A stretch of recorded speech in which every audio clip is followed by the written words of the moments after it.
اعوذ باللہ من الشیطان الرجیم بسم اللہ الرحمن الرحیم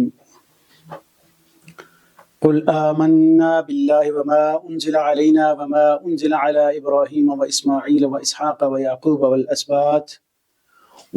والاسباط وما اوتی موسیٰ وعیسیٰ والنبیون من ربهم لا نفرق بین احد منہم ونحن له مسلمون صدق اللہ العظیم۔ سامعین محترم، گزشتہ درس قرآن میں اللہ تعالیٰ نے نبیوں سے لیے گئے اس وعدہ اور میثاق کا ذکر کیا تھا جس میں اللہ نے انبیاء علیہ السلام سے اقرار لیا تھا کہ جب رسول اللہ صلی اللہ علیہ وسلم اگر آپ کے ہوتے ہوئے آ جاتے ہیں یا آپ کی امتوں کے ہوتے ہوئے آ جاتے ہیں تو ان پر ایمان لانے کا اور ان کے ساتھ مدد اور نصرت کرنے کا وعدہ لیا تھا، وہ آپ نے کرنی ہے۔ رسول اللہ صلی اللہ علیہ وسلم کی جو سابقہ ادیان کے اندر آپ کی بعثت کا تذکرہ ہے اور آپ پر ایمان لانے کی باتیں ہیں، یہ تمام ادیان کے اندر کسی نہ کسی شکل میں ان کے رہبروں نے، رہنماؤں نے، مصلحین نے ان باتوں کو پیش کیا ہے، اور اس میں یہ بات بڑی نمایاں ہے کہ رسول اللہ صلی اللہ علیہ وسلم کو نئی چیز لے کر نہیں آئے، بلکہ جگہ جگہ اس بات کی تاکید کی گئی اور یہ وضاحت کی گئی کہ یہ نبی صلی اللہ علیہ وسلم آخر میں آئیں گے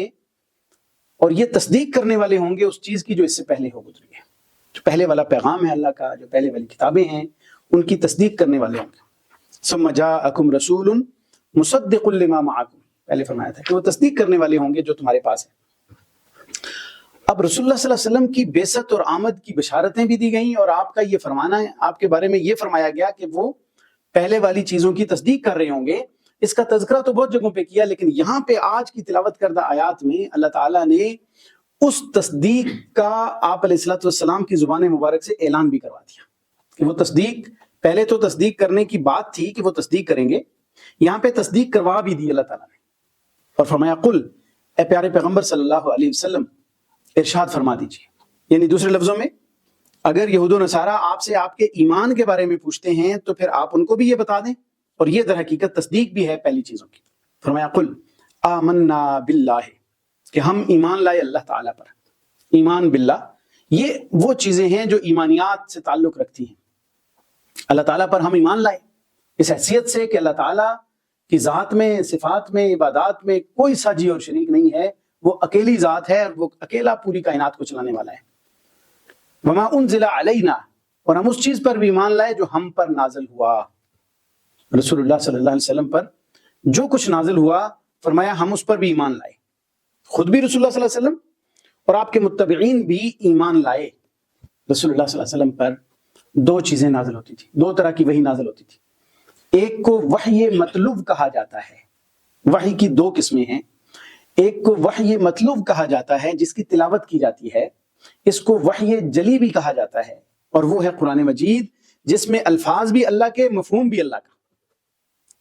اور دوسری وحی کی قسم ہے، چونکہ روایات میں آتا ہے کہ رسول اللہ صلی اللہ علیہ وسلم پر جیسے فرشتہ قرآن کی آیات لے کر اترتا تھا ایسے ہی احادیث بھی لے کر اترتا تھا، اس کو وحی غیر مطلوب کہا جاتا ہے، جس کی تلاوت نہیں کی جاتی، اس کو وحی خفی بھی کہا جاتا ہے۔ وہ بھی رسول اللہ صلی اللہ علیہ وسلم پر نازل ہوئی، اور جس طرح اللہ نے قرآن کی قیامت تک حفاظت کی ہے، ایسے ہی حدیث مبارکہ کی بھی قیامت تک حفاظت کا بندوبست اللہ نے کر دیا، جس وجہ سے ایسے ایسے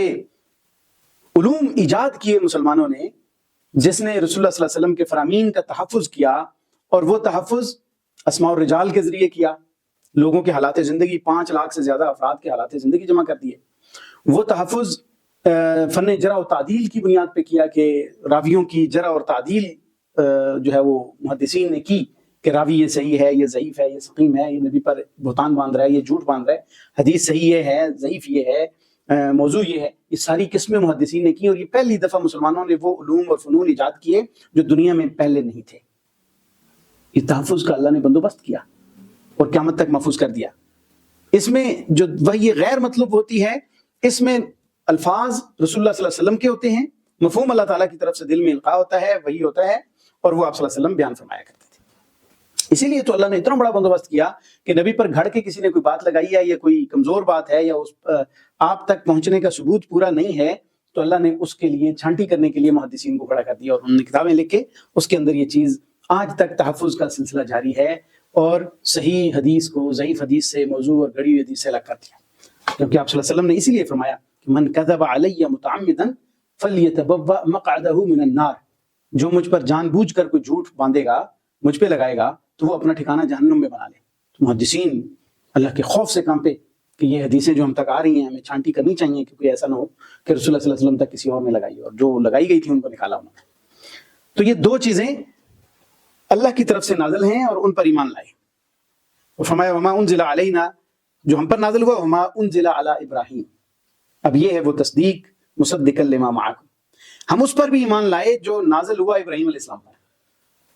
وہ اسماعیل اور اسماعیل علیہ السلام پر، وہ اسحاق اور اسحاق علیہ السلام پر، وہ یعقوب اور یعقوب علیہ السلام پر، والاسباط اور ان کی اولادوں پر نازل ہوا، ہم اس پر بھی ایمان لائے. وما اوتی موسیٰ و عیسیٰ، اور جو کچھ دیا گیا، جو کچھ نازل ہوا موسیٰ علیہ السلام پر اور عیسیٰ علیہ السلام پر، والنبیون اور دیگر انبیاء پر، من ربہم، ان کے رب کی طرف سے. اب اسباط جب کہہ دیا تھا کہ اولادوں میں سے، تو اگرچہ موسیٰ علیہ السلام اور عیسیٰ علیہ السلام بھی اولادوں میں ہی آتے تھے، بات وہاں تک ختم ہو گئی تھی، لیکن چونکہ یہ ایڈریس اور خطاب اور مناظرہ اور یہ مباحثہ ہو رہا تھا اہل کتاب سے، یہود و نصارہ سے، تو ان کے دونوں انبیاء کا خصوصیت سے اللہ نے تذکرہ فرما دیا، اسپیشلی عیسیٰ علیہ السلام اور موسیٰ علیہ السلام، ان کا تذکرہ کر دیا. اور فرمایا من ربہم، ان کے رب کی طرف سے جو بھی نازل ہوا اس پر ہم ایمان لائے. لا نفرق بین احد منہم، ہم ان میں سے کسی ایک رسول کے اوپر ایمان لانے میں یا ان کی کتابوں پر ایمان لانے میں فرق نہیں کرتے. لا نفرق بین احد منہم، ان میں سے کسی ایک پر بھی ایمان لانے پہ ہم فرق نہیں کریں گے. یعنی ان کے فرق مراتب کو تو ہم ملحوظ رکھتے ہیں کہ ابراہیم علیہ السلام فضیلت والے پیغمبر ہیں، جد انبیاء ہیں، دیگر انبیاء علیہ السلام کا جو مقام و مرتبہ ہے فضیلت کے اعتبار سے جو اللہ نے بتایا اس کا لحاظ تو رکھنا ہے، لیکن کسی ایک نبی پر بھی اس حیثیت سے فرق نہیں کریں گے کہ ہم کچھ انبیاء کو مان لیں کچھ کو نہ مانیں. جیسا کہ یہودیوں نے عیسیٰ علیہ السلام اور حضرت محمد صلی اللہ علیہ وسلم دونوں پر ایمان لانے سے انکار کر دیا، عیسائیوں نے حضرت محمد صلی اللہ علیہ وسلم کی تکذیب کی اور ان کو جھٹلایا. تو ہم ایسے نہیں کریں گے. یہ مسلمانوں کا ایمان ہے، اور یہ بڑا براڈ مائنڈڈ ایک میسج ہے، بڑا براڈر سینس میں یہ میسج دیا گیا کہ مسلمان اتنے وسیع الظرف ہیں کہ یہ تمام انبیاء علیہ السلام کو برحق مان کے، ان کی کتابوں کو برحق مان کر ان پر ایمان لاتے ہیں. اور دیگر مذاہب کے لوگوں کو دیکھیں تو وہ دوسروں کو مانتے نہیں ہیں، ان پر ایمان نہیں لاتے، تعصب کا مظاہرہ کرتے ہیں. اسلام میں تعصب نہیں ہے، دیگر انبیاء علیہ السلام پر ایمان لانا ضروری ہے، لیکن انبیاء پر ایمان لانا اس حیثیت سے کہ وہ اللہ کے نبی ہیں، پیغمبر ہیں، پیغام لے کے آئے ہیں، ہمیں ہدایت اور رہنمائی دکھانے کے لیے آئے ہیں، اس حیثیت سے ایمان لانا تو ان کا حق ہے. لیکن وَنَحْنُ لَهُ مُسْلِمُونَ، اور ہم عبادت صرف اسی اللہ کی کرتے ہیں. سر تسلیم خم کرنا، اتباع کرنا، وہ صرف اللہ کی کرتے ہیں. ان انبیاء کو ہم انبیاء مانتے ہیں، الہ نہیں مانتے. وَنَحْنُ لَهُ مُسْلِمُونَ، ہم اسی ایک ذات کی، لہو سے مراد یہاں پہ اللہ کی ذات ہے، ہم اسی ایک ذات کے لیے فرما بردار ہیں، یعنی اسی کی بندگی کرنے والے ہیں. یہاں پہ مسلمون سے مراد بندگی کرنا، عبادت کرنا. وَمَن يَبْتَغِ غَيْرَ الْإِسْلَامِ دِينًا، اور جو کوئی یہ جو اسلام بطور دین پیش کیا گیا ہے اس کے علاوہ کسی اور دین کو، اسلام کے علاوہ وہ کوئی تلاش کرتا ہے، اس کو قبول کرتا ہے، اس کے پیچھے چلتا ہے دین کے اعتبار سے، فَلَن يُقْبَلَ مِنْهُ، تو وہ اس کی طرف سے قبول نہیں کیا جائے گا. کیونکہ اللہ نے جب یہ واضح طور پہ فرما دیا ہے کہ ان الدین عند اللہ الاسلام، کہ بے شک دین اللہ کے ہاں صرف اسلام ہے، تمام انبیاء کا دین اسلام ہی رہا ہے، تو یہاں پہ فرمایا جو اسلام کے علاوہ کسی اور دین کو اختیار کرتا ہے تو فلن یقبل منہ، اس سے وہ قبول نہیں کیا جائے گا. وہو فی الآخرۃ من الخاسرین، اور وہ آخرت میں بھی خسارہ پانے والوں میں سے ہو جائیں گے. ان کو اللہ تعالیٰ اسلام کو چھوڑنے کی وجہ سے ناکامی سے وہاں پہ ہمکنار کرے گا اللہ تعالیٰ، اور وہ ناکامی ان کا مقدر بنے گی، جیسا کہ قرآن مجید نے جگہ جگہ اس کا ارشاد فرما دیا. یعنی یہاں پہ اللہ تعالیٰ نے ان کو خسارے کی خبر دے دی جو اسلام سے انحراف کرتے ہیں یا اسلام کی بجائے کسی اور دین کو اپنی ہدایت کا ذریعہ سمجھتے ہیں. کیونکہ جب اسلام آ گیا تو اس نے پہلے والے سارے ادیان کو اپنے اندر ضم کر لیا، اور وہ ہدایت اور رہنمائی جو پہلے انبیاء علیہ السلام نے اور کتابوں میں دی تھی وہ کمپلیٹ شکل میں اس دین کے اندر اللہ تعالیٰ نے دے دی اور پوری انسانیت کے لیے اسے بنا دی. یہی وجہ ہے کہ یہ دین اور یہ کتاب یہ آخری کتاب بنائی اللہ تعالیٰ نے. یہی وجہ ہے اس کی یونیورسلٹی کی بنیاد پہ اللہ تعالیٰ نے اس کو تمام انسانیت کے لیے دین بنایا اور کتاب بنائی. یہی وجہ ہے کہ اس کے بعد اللہ تعالیٰ نے نبوت کا دروازہ بھی بند کر دیا اور وحی کا دروازہ بھی بند کیا. وہی بھی آخری ہے، نبوت بھی آخری تھی، تاکہ قیامت تک کے لیے یہ ویلڈ رہے اور اس کی ویلیڈیٹی بھی رہے اور اس کی یونیورسلٹی سے لوگ فائدہ اٹھائیں. اور اس کے میسج کے اندر بھی اتنی وسعت ہے کہ دنیا کے ہر گوشے میں اس قرآن کے پیغام کے ذریعے ہدایت پھیلائی جا سکتی ہے اور ان لوگوں کے لیے ذریعہ ہدایت بن سکتی ہے یہ کتاب. کیف یہد اللہ قوما، اللہ تعالیٰ ایسی قوم کو کیسے ہدایت دے سکتا ہے، کیسے ان کو ہدایت ملے گی، کیسے اللہ تعالیٰ ان کو ہدایت دے. کفروا بعد ایمانہم، جو اپنے ایمان لانے کے بعد وہ کفر کر گئے، ایمان لائے پھر کفر کر دیا. وشاہدوا، اور انہوں نے یہ گواہی دی کہ ان الرسول حق، کہ رسول اللہ صلی اللہ علیہ وسلم حق ہیں، آپ کا آنا، آپ کا جو موجودگی وہ حق ہے. وجاءہم البینات، اور ان کے پاس واضح نشانیاں بھی آ چکی، واضح نشانیاں ان کی کتابوں میں موجود ہیں. انہوں نے یہ ساری چیزیں اپنی کتابوں میں پڑھی، ان کے پاس یہ حق آیا اور انہوں نے اس بات کو تسلیم کیا کہ ایک رسول نے آنا ہے جن کی یہ علامات ہیں. تو پھر انہوں نے کفروا بعد ایمانہم، ایمان لانے کے بعد کفر کیا. کیسے مراد یہ ہے کہ عیسیٰ علیہ السلام پر ایمان لائے نا، وہ یہ عیسائیوں سے خطاب ہو رہا ہے، ان کے بارے میں ذکر ہو رہا ہے کہ عیسیٰ علیہ السلام پر تو ایمان لے آئے، لیکن کفروا بعد ایمانہم، اپنے اس ایمان کے بعد انہوں نے اگلے نبی حضرت محمد صلی اللہ علیہ وسلم کا انکار کیا، نہیں مان لائے. حالانکہ وشاہدوا ان الرسول حق، اس بات کی گواہی بھی دیتے رہے کہ رسول حق ہیں. میں نے آپ کو پچھلے درس میں بھی یہ بتایا تھا کہ یہ مدینہ کے اندر یہودیوں کا اتنا بڑا جو اجتماع ہے، 3 قبائل آ کے آباد ہوئے، کہاں شام اور کہاں یہ مدینہ منورہ، یہ اسی نبی کی تلاش میں وہاں سے نکلے اور یثرب کی علامات دیکھ کر وہاں پہ قیام پذیر ہوئے یہودی. یہ آ کے انہوں نے خیبر میں قلعے بنائے، یہاں پہ مدینہ کے اندر قیام پذیر ہوئے، اسی نبی کی آمد کے منتظر بن کے یہاں بیٹھے ہوئے. اپنی کتابوں کے حوالے سے انہوں نے اس جگہ کو آئیڈینٹیفائی کیا دنیا سے، آ کے یہاں پہ براجمان ہوئے کہ ایک نبی آئیں گے، ہم ان پر ایمان لائیں گے اور ہم ان کے ساتھ مل کے زندگی بسر کریں گے. لیکن اس کا جگہ جگہ قرآن میں ان پہ شکوہ بھی کیا، ان پہ گلہ کیا کہ تم تو کہتے تھے کہ ہم ایمان لائیں گے، جب آ گئے تو تم نے کفر کیا. تو یہاں پہ فرمایا کہ وشاہدوا ان الرسول حق، یہ گواہی دیتے تھے کہ رسول اللہ صلی اللہ علیہ وسلم حق ہیں، ایک نبی نے آنا ہے، آخری نبی کی آمد کی گواہی دیتے تھے. وجاءہم البینات، اور ان کے پاس واضح نشانیاں بھی آ گئی ہیں، ان کی کتابوں میں واضح دلائل موجود تھے، پھر بھی وہ ایمان نہ لائے. اپنے عیسیٰ علیہ السلام پر ایمان لانے کے بعد اس نبی پر ایمان لانے سے کفر کیا، انکار کیا. تو ایسے لوگوں کو اللہ کیسے ہدایت دے سکتے ہیں؟ تو کفر کے لیے خود چل پڑے ہیں. واللہ لا یہدی القوم الظالمین، وجہ یہ ہے کہ اللہ تعالیٰ ظالموں کی قوم کو ہدایت نہیں دیتا. ظالم وہ ہوتا ہے جو جان بوجھ کر کوئی زیادتی کرتا ہے یا جو جس کا حق ہوتا ہے وہ اس کو نہیں دیتا. اللہ تعالیٰ ایسی قوم کو ہدایت نہیں دیتا. اولئک جزاؤہم، یہ ایسے لوگ ہیں کہ جن کا جزاؤہم، ان کا بدلہ یہ ہے کہ ان علیہم لعنت اللہ، کہ ان پر اللہ تعالیٰ کی لعنت رہے گی، والملائکۃ، اور تمام فرشتوں کی لعنت رہے گی، والناس اجمعین، اور تمام دنیا کے لوگوں کی لعنت رہے گی. یعنی ان پر لعنت کرتے رہیں گے. اللہ کی لعنت تو یہ ہے کہ اللہ نے اپنی رحمت سے محروم کر دینا، انہیں نظر کرم نہیں کرے گا، ان کو ہدایت سے محروم کر دیا، اخروی نجات سے محروم کر دیا. اور فرشتوں اور انسانوں کی لعنت یہ ہے کہ وہ ہمیشہ ان پہ لعنت بھیجتے رہیں گے کہ جو ہدایت سے محروم ہو گیا، جس نے ضد اور ہٹ دھرمی کو اختیار کر لیا، تو ان پر ہمیشہ لعنت ہوتی رہے گی. یعنی وہ رحمت سے محروم ہوتے رہیں گے، رحمت سے محروم ہونے کی دعا کرتے رہیں گے لوگ. اور بعض اوقات تو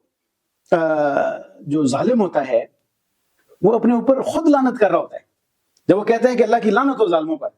اور وہ خود اگر ظلم کر رہا ہے تو وہ ایسا اللہ تعالیٰ کا نظام ہے کہ وہ گویا کہ اپنے اوپر خود بھی لعنت کر رہا ہوتا ہے کہ ظالموں پر اللہ کی لعنت ہو. وہ کہتا ہے، ہر آدمی کہتا ہے اگر وہ خود ظالم ہے تو گویا اپنے آپ کے اوپر بھی وہ لعنت کر رہا ہے مسلسل. خالدین فیہا، اس میں ہمیشہ رہیں گے، یعنی اسی لعنت کے اندر ہمیشہ رہیں گے اور اللہ تعالیٰ کی رحمت سے محرومی کے اندر ہمیشہ رہیں گے. لا یخفف عنہم العذاب، اور قیامت والے دن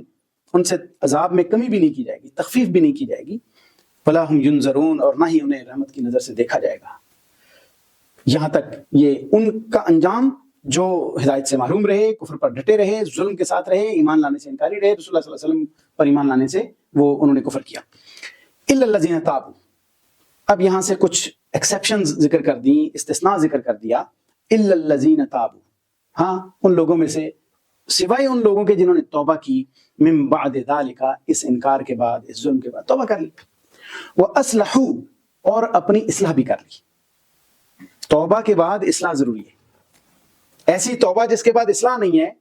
وہ توبہ کسی کام کی نہیں ہے. توبہ کی وآمن وعمل عملا صالحا، توبہ کی، ایمان لائے، پھر نیک اعمال کرتے رہے، اس کے بعد توبہ کے بعد اچھے اعمال اور اصلاح کا رستہ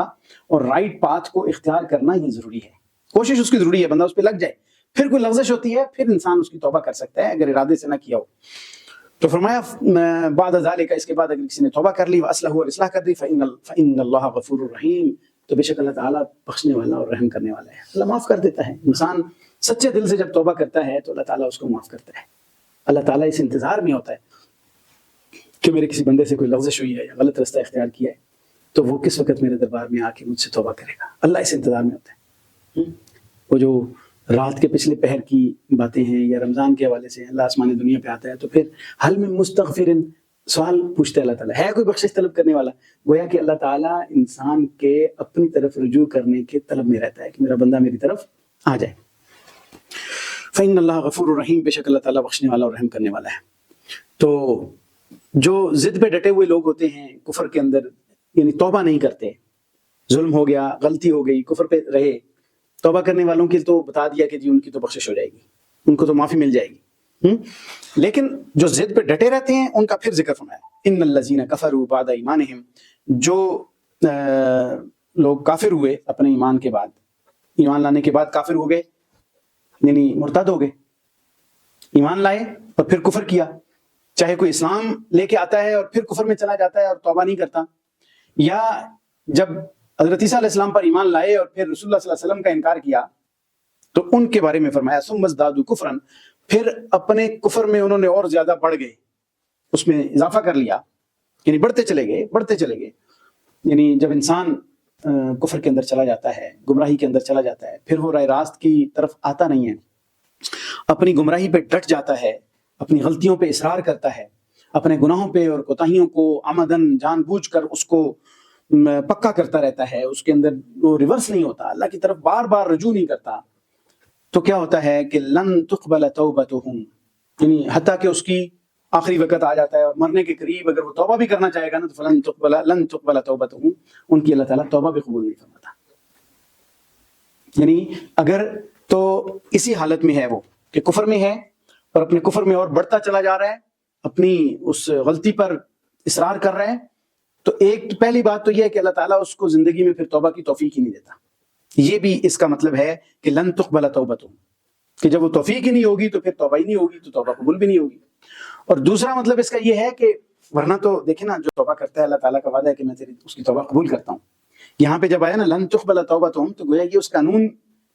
کے اپوزٹ بات نظر آ رہی ہے نا، تو اس کے میننگ ڈفرینٹ ہے. اس کا میننگ یہ ہے کہ ایک تو اللہ تعالیٰ اس کو اس کی توبہ کی توفیق ہی نہیں دیتا، وہ اتنا کفر میں ڈٹ چکا ہوتا ہے، ضد اور اناد میں آگے بڑھ چکا ہوتا ہے. اور دوسرا مفہوم یہ ہے کہ وہ ضد اور اناد اور کفر میں جو ہے وہ ڈٹا رہا اور مرنے کا وقت قریب آ گیا، تو یہ اللہ نے قاعدہ اور قانون ذکر کر رکھا ہے کہ جب سکرات الموت طاری ہو جاتی ہے پھر کسی کی توبہ قبول نہیں ہوتی.